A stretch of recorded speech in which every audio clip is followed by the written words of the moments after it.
Okay, so this article was updated in June 2021, and it's by Igor.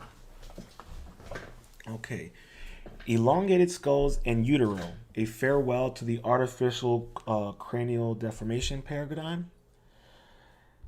Elongated skulls are usually explained in terms of binding or artificial deformation.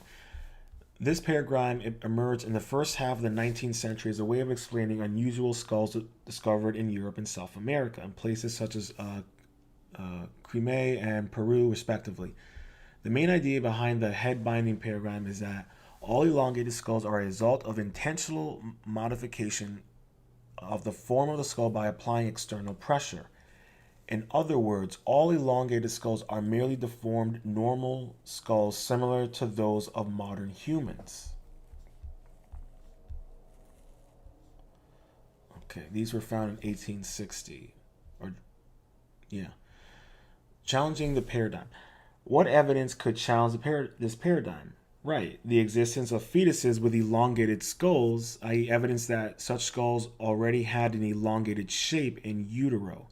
Because the other notion is that the ones that look like they were artificially modified were that they were trying to emulate their gods and emulate the more royal aspects of that society, the upper class.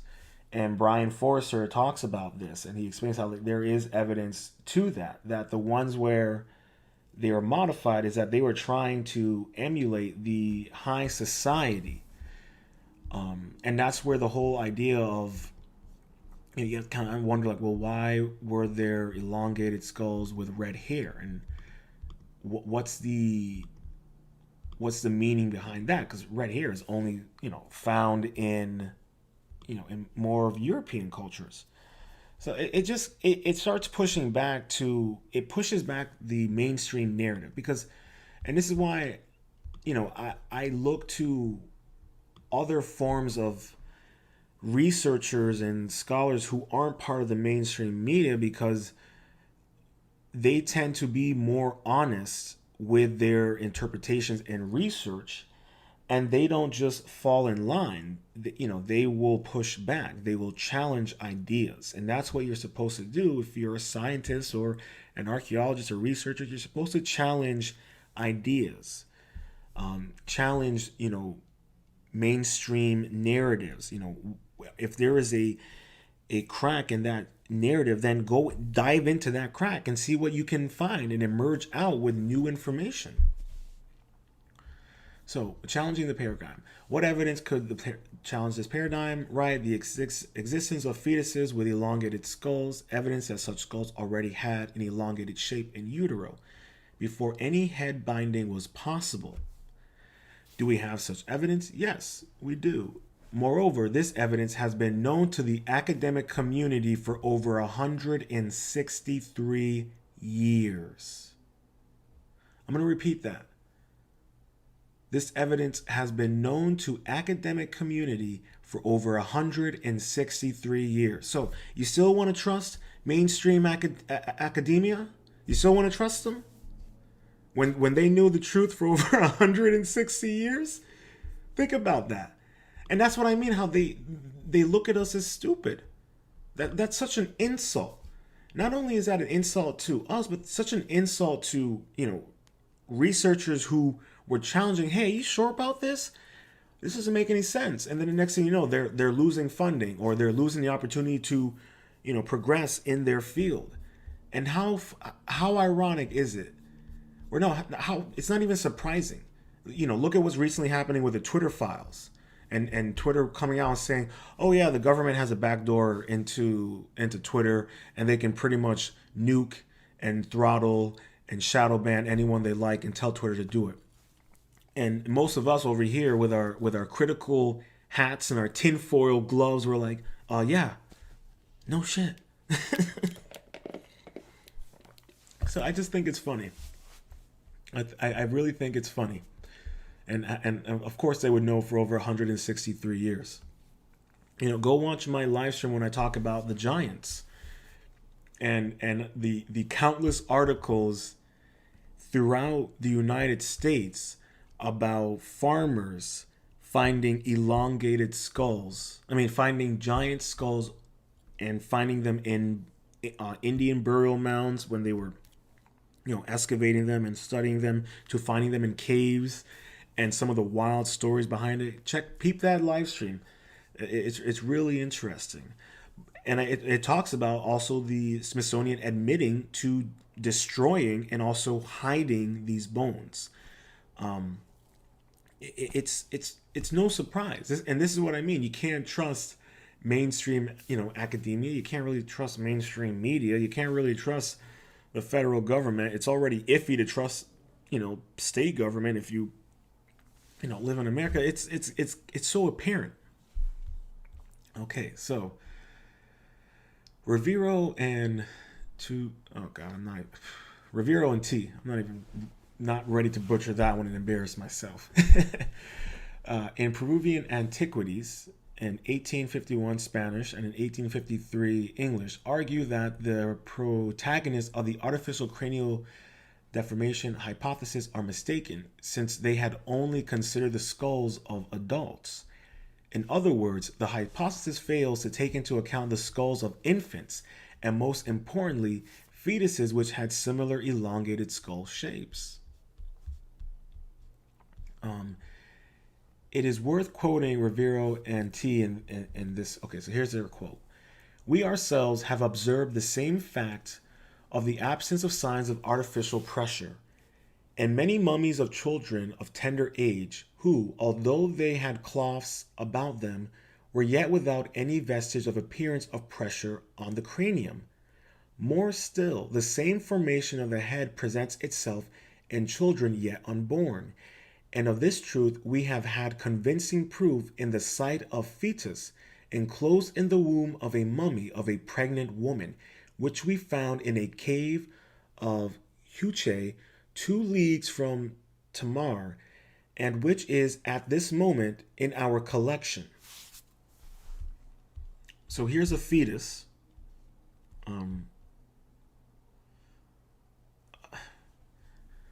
So I think in the other article they talked about a fetus of an elongated skull, but it had the mouth of a 3-year-old. It was an infant with the mouth of a 3-year-old. Now, if you look at this photo of this infant, you look at the side comparison.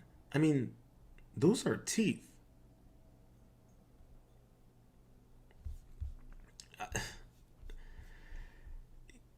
And this is what I was saying, when there's always a little bit of truth in legends.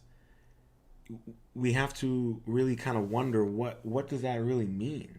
It's so bizarre, but so fascinating at the exact same time. Okay, Professor Du Pont of great celebrity in the Department of Obstetrics, obstetrics has assured us that the fetus is one of 7 months age. Okay, it belongs, according to a very clearly defined formation of the cranium, to the tribe of the Huncas. We present the reader with a drawing of this conclusive and interesting proof, in opposition to the advocates of mechanical action as a sole and exclusive case of a phenomenological form of Peruvian race. Cranial, no negative connotation at the time. Okay. No negative connotation. Oh, okay, I see what they mean. All right. The same proof is to be found in another mummy which exists in the Museum of Lima under the direction of Don M. E. de Rivero. So that's the fetus. Look at the teeth. I mean, those teeth that's a little bizarre. And then that's what it would look like with skin and meat. So you see, this child, this infant, was born with an elongated skull. Now, in the earlier of the live stream, in one of the other articles, they talked about how the ears were higher up. So it's you're. I mean, let's be honest here. We're looking at a species of human. That's what we're looking at. We're looking at a species of human, and this is one of those things. I'm like, why is no one talking about this? Well, this should be national news, but it's not. It's just so bizarre to me. Okay, the elongated skulls of infants. Elongated skulls of infants were available to European researchers as early as 1838.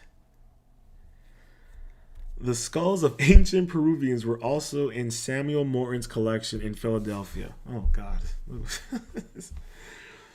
Two elongated infant skulls, which Rivero and T mentioned in Peruvian antiquities, were discovered and brought to England by Captain Blanky and presented to the Museum of Devon and Cornwall Natural History Society in 1838. Dr. Blemery provided a detailed description of these skulls in 1842, suggesting that they belonged to two infants, male and female, few months and about a year old respectively. He indicated substantial structural differences from those of normal infant skulls and the absence of the signs of artificial pressure, as well as their similarity to other Titicaca skulls in the Museum of College and Surgeons in London. Okay, so that pretty much kind of confirms the artificial pressure is not how this is happening, because think about it. Use your critical thinking skills. They're artificially squeezing an infant's head. Does that seem safe? No. That is not safe. That is crazy. So I mean, think about how dangerous it is, even when a doctor is taking a baby out of a woman. I mean, it's like, oof, it's crazy. So it just adds to the evidence that these are natural, and the fact that they already knew about it in 1838, and they've been saying that it's binding, it's binding, it's binding. But then here we go in 1838, and they're like, oh no, this is natural. These are natural elongated skulls. And then also the fact that we go back up to here, and it already has teeth. And we read in the previous article that some of the infant skulls had teeth of a 3-year-old. And then you hear about.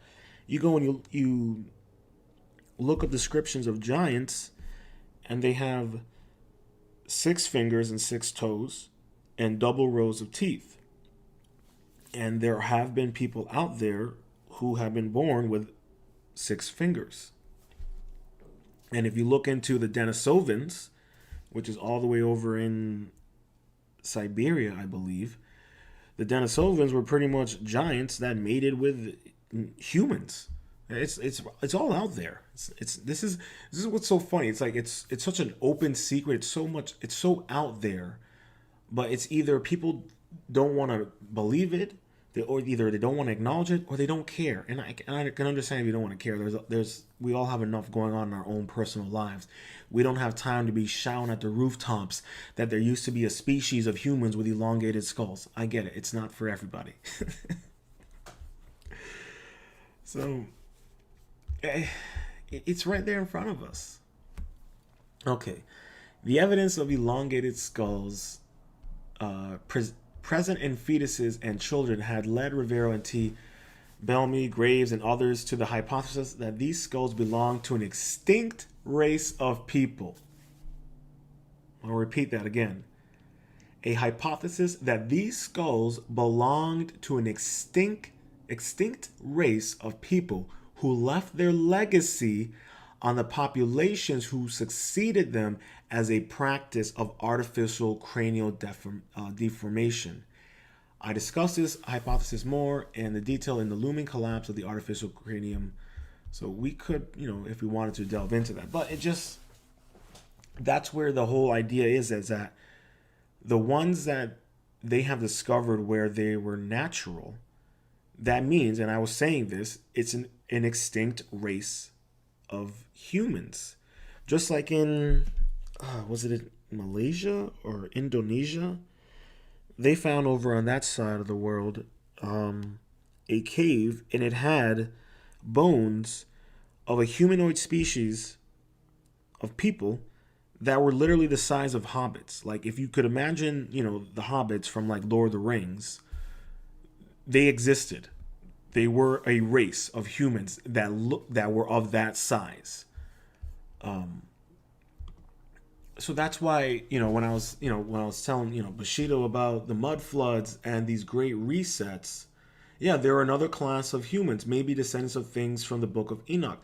Well, yeah, I mean, that's the whole, look at the Anunnaki. Okay, I'm gonna blow your mind right now, okay?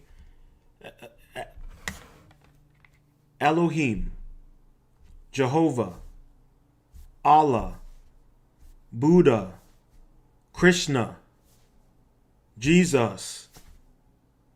It's right there. The Elohim, like literally every race, every religion, all of their main deities, it's all from the one syntax. All right, if you go onto the YouTube channel, The Fifth Kind, they literally have a 3-part series explaining Elohim and explaining how every single religion is all connected, and it was created by 2 dudes. Okay, Enki and Enlil, they're Anunnaki in Sumeria.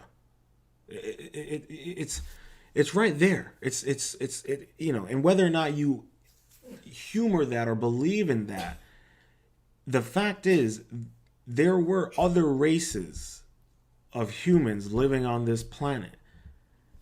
And whatever happened, and you look at when, was it Homer, Socrates, Herodotus? I don't remember which one of those cats. He went to go hang out with the Egyptian priests, and they asked him, "Hey, how was your story of creation?" And he tells them theirs, and he's like, and they're like, "Oh, cool. That's like 1 of 6." So there have been multiple resets on this planet. And there was a civilization that was alive during the Ice Age. Spoiler alert. Why is it that there's a Pyramidski map and it literally has the coast of Antarctica and it has palm trees, it has animals, and that map was made in the 1300s, somewhere around there. Why is it that Antarctica now is frozen?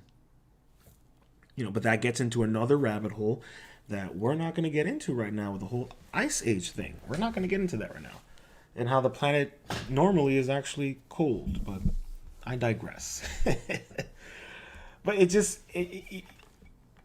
you don't want to believe that there are aliens, fine. If you don't want to believe that there are aliens, if you don't want to believe that there are interdimensional beings, fine. But you're going to have to at least humor and acknowledge the possibility that there were other different species of human living on this planet. I mean,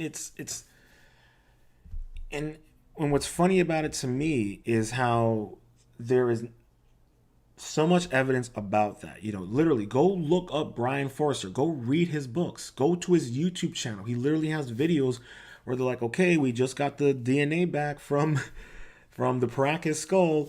Oh, look, it's got some European descent in it. Why is that? Oh, that would explain the red hair, huh? So it's all there in front of you. Like, look at the pyramids. Why is it that and I did a live stream about that, and check that one out about the pyramids. Why is it that there's a pyramid in China? I mean, yeah, there's pyramids in China. Spoiler alert, if you didn't know that. Pyramids and there's a pyramid in Greece. There's a pyramid in Indonesia. There's pyramids in India. There's pyramids in Mexico. There's a pyramid in Alaska. Spoiler alert, it's underground, but yes, there's also a pyramid in Alaska. So, and there's also, I believe, one in Ireland. Yeah, well, that also gets tied into the whole fact that the Egyptians knew about North America. Spoiler alert, too. The Egyptians knew about North America. How the F did they know about that? This is what I'm talking about, Bushido. Like, we really don't. Yeah, I can't. Yeah, you can believe it. Too much has been covered up to be downplayed. Yes, exactly. So so much has been covered up. You would be foolish to not be surprised that, oh, hey, giants were also real. Oh, hey, there may have been another race of humans that lived on Earth that were elongated. It's like,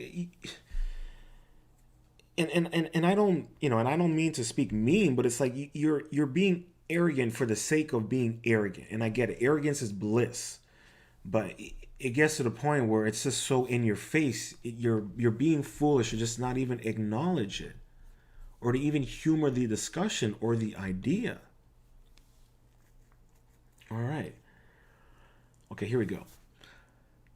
The question now is how it happened that the cranial deformation paradigm became so prevalent. The answer to a large extent consists in the authority of Morton's expert opinion and his extensive collection of skulls, which is now located at the University of Pennsylvania Museum of Archaeology and Anthropology. And oh, just so you guys know, the Smithsonian is just a branch of the U.S. government. It's not separate from the U.S. government. Just so you know. So if you wonder why the Smithsonian, even though they have acknowledged and confirmed that they have giant bones in their vaults, you can also ask yourself why they're not displaying them. Because the government is a big no-no on that.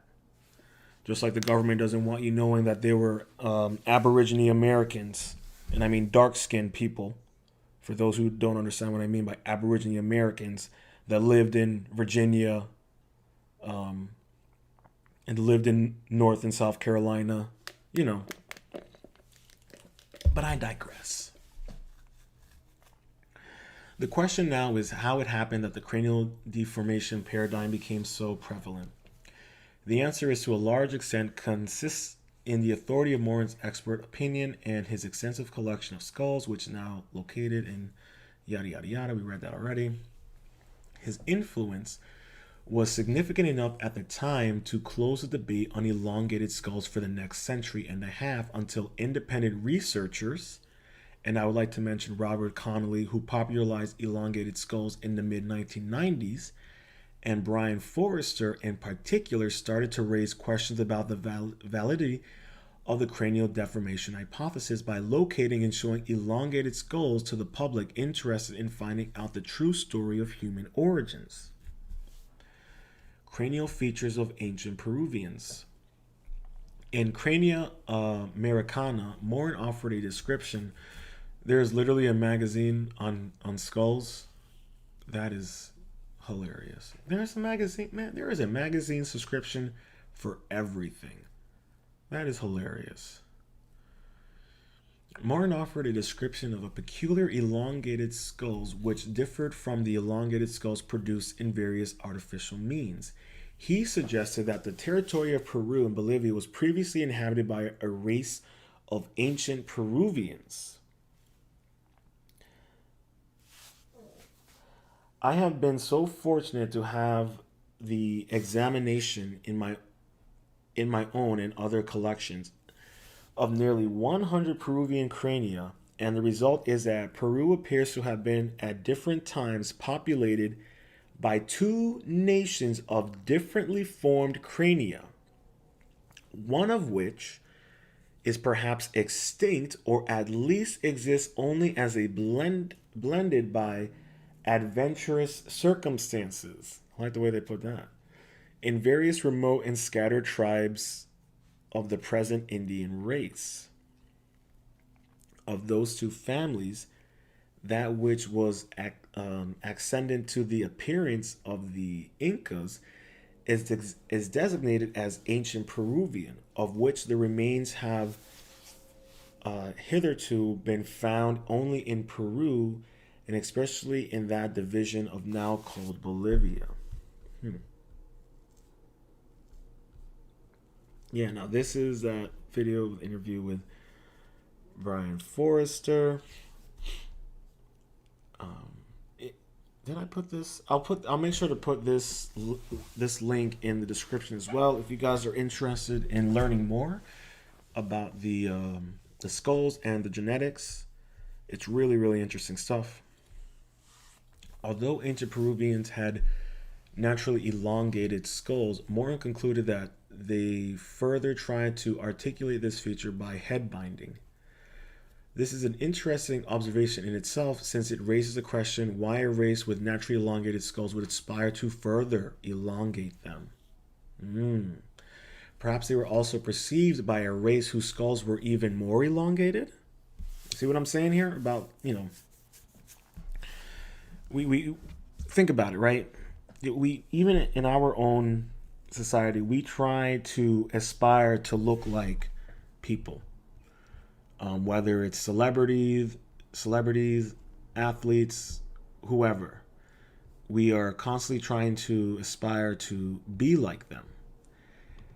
And it's no surprise that even if in a society of people with elongated skulls, it would be no surprise that there may have potentially even be another sect within this elongated skull community that had even bigger skulls, which then kind of makes you wonder, like, what's going on here? Like, what's really going on here? All right. And this skull is from 1857. Whoa. Subsequently, Morton changed his opinion and started to consider all elongated skulls an exclusive result of head binding. However, in light of Rivero and T's fetuses with elongated skulls, as well as hundreds of infant and child elongated skulls, which are now available to researchers, it is necessary to open the debate about ancient Peruvians and their counterparts in other parts of the world. Accordingly, it is necessary to revisit Morton's original encounter with elongated skulls. This is how he originally described cranial features of ancient Peruvians. The head is small, greatly elongated, narrow, its whole length, with a very retreating forehead and possessing more symmetry than is usual in skulls of the American race. The face projects, the upper jaw is thrust forward, and the teeth are inclined outward. The orbits of the eyes are large and round, and the nasal bones salient. The zygomatic arches expanded, and there is a remarkable simplicity to the structures that connect the bones of the cranium. Interesting. Look at that. Man. Given that there are at least 2 mummies containing fetuses with elongated skulls, in addition to hundreds of infant and children with elongated crania, a priority task for the academic community would be to identify the physical location of the mummies and proceed with DNA analysis, which is currently done by independent researchers and enthusiasts who lack infrastructural and financial resources and face significant obstacles in obtaining necessary permissions. It is worth noting that the deal with very old DNA, the analysis of which is complex and an expensive procedure. So this was updated, in June 1st, 2021. So I know that if you go to Brian Forrester's YouTube channel, he has plenty of videos providing updates on the skulls and